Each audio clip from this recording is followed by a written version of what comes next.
خدا اور محبت، داستان ایک لازوال محبت کی۔ ہر محبت کرنے والے کے نام۔ پہلی بارش۔ وہ شاید ہوائی جہاز کے پہیوں کے رن وے سے رگڑ کھانے کی آواز تھی جس سے میری کچی نیند ٹوٹ گئی۔ جہاز لندن کے ہیتھر وائے پورٹ پر لینڈ کر چکا تھا اور اب دھیرے دھیرے رن وے پر چلتا ہوا پارکنگ ایریا کی جانب بڑھ رہا تھا۔ ایئر ہوسٹس کے اعلان کے مطابق لندن کا مقامی وقت صبح 6 بجے کا تھا۔ لندن شہر ایک ملگجے سے اندھیرے میں ڈوبا ہوا تھا۔ ایسا لگتا تھا رات بھر بارش ہوتی رہی ہے۔ ہلکی ہلکی سی پھوار اب بھی میری سیٹ کی ونڈ اسکرین پر ارتعاش بکھیر رہی تھی۔ یہ بارشیں بھی کتنی عجیب ہوتی ہیں، کبھی تو ساری عمر بھی موسلادھار برستی رہیں تب بھی انسان کا اندر بھگو نہیں پاتی، اور کبھی کسی کے من کو ہر لمحہ جلتھل کیے رکھتی ہیں، لیکن باہر والوں کو اس کی خبر بھی نہیں ہونے پاتی۔ لندن کی یہ پہلی بارش بھی کچھ ایسی ہی تھی، جس نے میرے وجود کو تو باہر سے بھگو دیا، لیکن میرے اندر کی پیاس اب بھی میرے حلق میں کانٹے چبھ ہو رہی تھی۔ جہاز اپنے مقررہ پارکنگ اسٹینڈ پر لگی ٹیوب سے جڑ چکا تھا اور مسافر جمائیاں لیتے ہوئے ایک ایک کر کے ٹیوبز کے ذریعے ٹرمینل پر اتر رہے تھے۔ جب تک میں لاؤنج میں پہنچا تب تک افق سے صبح کی ہلکی سی سفیدی چھانکنے لگی تھی، لیکن کالے گھنے بادلوں اور مسلسل بودا بادی کی وجہ سے لاؤنج کے شیشے کی دیوار کے باہر اب بھی کسی اداس شام کا سا زردی مائل پیلا اندھیرا باقی تھا۔ میں حماد امجد، پاکستان کے معروف تاجر خاندان کا واحد چشم و چراغ، کہ جس کے آباء و اجداد پاکستان بننے سے پہلے اور پاکستان بننے کے بعد بھی انتہائی اہم حکومتی عہدوں پر فائز رہ چکے تھے، تجارت جس کے گھر کی باندھی ہے اور ملک کے اہم سرکاری عمال جس کے گھر شام کی چائے پر طلب کیا جانا اپنے لیے باعث فخر سمجھتے ہیں، وہ حماد امجد آج لندن کی اس بھیگتی صبح میں تنہا اور اداس ہیتھر وائے پورٹ کی آمد لاؤنج میں کھڑا تھا۔ کہنے کو تو میری لندن آمد کا مقصد یہاں کی مشہور کنگ سٹون یونیورسٹی کے شعبہ معاشیات سے اعلیٰ تعلیم کی 2 سالہ ڈگری لینا تھا، لیکن میں خود جانتا تھا کہ یہ صرف ایک بہانہ تھا، خود اپنی ذات سے فرار ڈھونڈنے کا ایک بہانہ۔ میں خود کو اس شہر کی گہما گہمی میں اس قدر ملوث کر دینا چاہتا تھا کہ مجھے پل بھر بھی خود اپنے آپ کے ساتھ تنہا گزارنے کا موقع نہ مل پائے۔ میری ذہنی حالت ایسی تھی کہ میں دوسروں کے ناگوار وجود کو بھی جھیلنے کے لیے تیار تھا، لیکن خود اپنا وجود لمحے بھر کو بھی نہیں جھیل سکتا تھا۔ لیکن یہ انسان بھی کتنا مجبور اور لاچار ہے، باہر آس پاس لگے سبھی آئینے پھوڑ بھی ڈالے تب بھی اپنے اندر لگے آئینے کا سامنا ہر دم لازمی ہوتا ہے۔ جب تک میں کسٹم اور دیگر معمول کی کارروائی سے فارغ ہو کر ٹرمینل سے باہر پہنچا، تب تک باہر کی خنک ہوا میں برف کا اکا دکا ستارہ نما گالے شامل ہو چکے تھے۔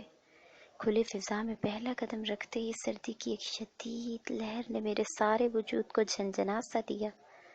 بے اختیار میرے ہاتھ میرے اوور کوٹ کے کالر کی طرف بڑھ گئے اور میں نے خود کو اچھی طرح سے ڈھانپ لیا۔ سردی چاہے جتنی بھی شدید کیوں نہ ہو، اس کی پہلی لہر آپ کے اندر تازگی کا احساس بکھیر دیتی ہے۔ اس ٹھنڈے ہوا کے پہلے جھونکے نے بھی میرے اندر تمام احساسات کو جگا دیا تھا۔ میں نے اپنے بچپن کے لنگوٹیے دوست کامران کی تلاش میں ادھر ادھر نظریں دوڑائیں، لیکن میری توقع کے عین مطابق اس کا دور دور تک کہیں نام و نشان بھی نہ تھا۔ پہلے تو جی میں آیا کہ سامنے پارکنگ اسٹینڈ میں کھڑی ٹیکسی لے کر خود ہی اس کے فلیٹ پر پہنچ جاؤں۔ میں لندن پہلے بھی کئی مرتبہ آ چکا تھا اور اس شہر کے در و دیوار میرے لیے کبھی اجنبی نہیں رہے تھے، لیکن پھر جانے کیا سوچ کر میں ایئرپورٹ ٹرمینل سے اپنا اکلوتا سوٹ کیس گھسیٹتا دور خشک گھاس کے ایک بڑے سے ویران قطعے کی طرف بڑھ گیا، جہاں ایک دوسرے سے کافی فاصلے پر لگائے گئے لکڑی کے خوبصورت بینچوں کی ایک قطار سی موجود تھی۔ میں نے یہیں بیٹھ کر کامران کا انتظار کرنے کا فیصلہ کیا تھا۔ ہوا میں برف کے گالوں کی آمیزش بڑھ رہی تھی، اور جب تک میں اپنے منتخب کردہ بینچ تک پہنچا